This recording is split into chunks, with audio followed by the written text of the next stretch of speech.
Pues ahí levanta el vuelo, el multicóptero.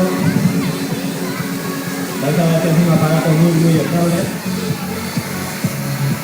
De hecho, la parte donde lleva la cámara lleva varios giróscopos que mantienen la cámara estable mientras se mueve el aparato.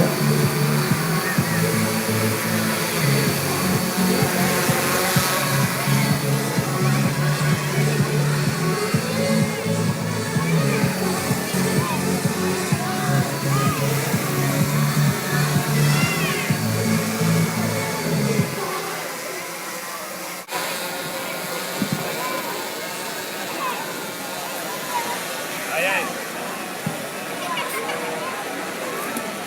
A ver. Dale más. Sí.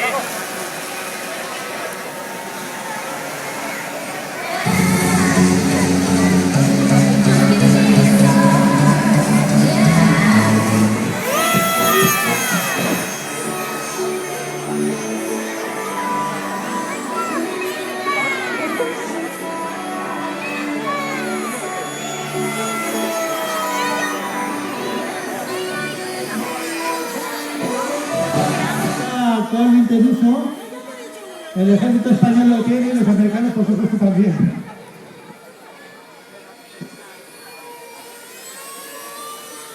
Haciendo arenas a motor parado.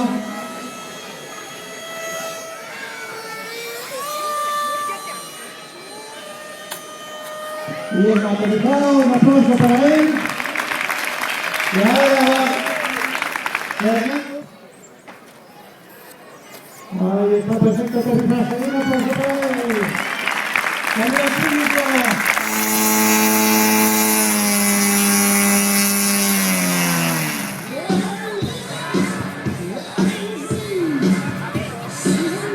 Me voy a bailar la música.